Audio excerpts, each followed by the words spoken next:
सर्दियों का मौसम शुरू हो चुका था। गांव में हर तरफ ठंडी हवाएं चल रही थीं। पेड़ों के पत्ते सूखकर गिर चुके थे और सूरज की किरणें इतनी कमजोर थीं कि ठंड को खत्म नहीं कर पा रही थीं। इस गांव में रामलाल का परिवार रहता था। रामलाल और उनकी पत्नी सुमित्रा किसान थे। उनका बेटा मोहन पढ़ा लिखा और सीधा साधा युवक था।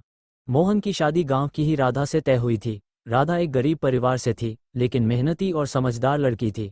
शादी की तैयारियां पूरे जोरों पर थीं। गांव के लोग भी शादी को लेकर उत्साहित थे, क्योंकि सर्दियों के इस मौसम में ऐसी खुशियों का मौका बिरले ही आता था। राधा के परिवार की आर्थिक स्थिति बहुत अच्छी नहीं थी। शादी के लिए खर्चा उठाना उनके लिए बड़ी बात थी। फिर भी राधा के माता पिता ने अपनी पूरी कोशिश की। उन्होंने गहने और कपड़े का इंतजाम किया, लेकिन ठंड के कपड़ों पर ध्यान देना संभव नहीं हो पाया। राधा के पास शादी के लिए एक सुंदर लहंगा था, जिसे उसकी मां ने बड़े प्यार से बनवाया था। ये लहंगा बहुत खूबसूरत था, लेकिन ठंड से बचाव के लिए ये बिल्कुल भी पर्याप्त नहीं था। जैसे जैसे शादी का दिन नजदीक आ रहा था, ठंड बढ़ती जा रही थी। राधा को चिंता थी कि वह इस सर्दी में शादी कैसे करेगी। आखिर वो दिन आ गया जब राधा की शादी होनी थी। गांव के लोग सुबह से ही शादी की तैयारियों में जुट गए थे। रामलाल के घर को रंगीन रोशनी और फूलों से सजाया गया था। मोहन भी अपने दोस्तों के साथ तैयार हो रहा था। उधर राधा अपने घर में तैयार हो रही थी। जब राधा ने अपना लहंगा पहना और बाहर ठंडी हवा महसूस की, तो उसके शरीर में कपकपी होने लगी। उसने अपनी माँ से कहा, माँ, ठंड बहुत है, इस लहंगे में मैं कैसे बाहर जाऊंगी। उसकी माँ ने बेबसी से कहा, बेटी, हमारे पास इसके अलावा कोई और कपड़े नहीं हैं, भगवान पर भरोसा रखो, सब ठीक होगा।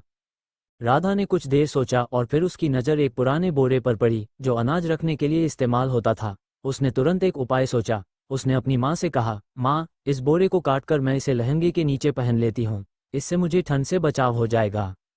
राधा की माँ पहले तो हैरान हुई, लेकिन फिर उन्होंने सोचा कि यह सही उपाय हो सकता है। राधा ने जल्दी से बोरे को काटा और उसे लहंगे के नीचे पहन लिया। बोरे का मोटा कपड़ा ठंड को रोकने में कारगर था। अब राधा को ठंड से राहत मिल गई थी। शादी की बारात धूमधाम से आई। मोहन घोड़ी पर बैठा हुआ था और उसके दोस्त नाच गाकर खुशी मना रहे थे। जब राधा मंडप में पहुंची, तो उसकी खूबसूरती देखकर सब दंग रह गए। किसी को यह अंदाजा भी नहीं था कि उसने अपने लहंगे के नीचे बोरा पहना हुआ है। राधा ने पूरी शादी में मुस्कुराते हुए सबका स्वागत किया। फेरे हुए और शादी की सभी रस्में पूरी हो गईं। अब वो अपने ससुराल जाने के लिए तैयार थी। जब राधा ससुराल पहुंची, तो वहां उसकी सास सुमित्रा ने उसे गले लगाया। राधा के हाथ ठंडे थे और उसके कपड़ों के नीचे कुछ मोटा कपड़ा महसूस हो रहा था। सुमित्रा ने हैरानी से पूछा, बहू, यह क्या है? तुम्हारे लहंगे के नीचे कुछ पहन रखा है क्या? राधा ने झिझकते हुए कहा, मां जी, ठंड इतनी ज्यादा थी कि मैंने बोरे का इस्तेमाल किया। इससे मुझे ठंड से बचाव हुआ और मैं शादी की रस्में निभा पाए। राधा की सास और ससुर उसकी इस सूझबूझ और जुगाड़ू स्वभाव से बेहद प्रभावित हुए। सुमित्रा ने कहा, तुमने इतनी मुश्किल परिस्थिति में भी इतनी समझदारी दिखाई, हमें गर्व है कि तुम हमारी बहू हो। रामलाल ने भी कहा, तुमने साबित कर दिया कि बुद्धिमानी और मेहनत से कोई भी समस्या हल की जा सकती है।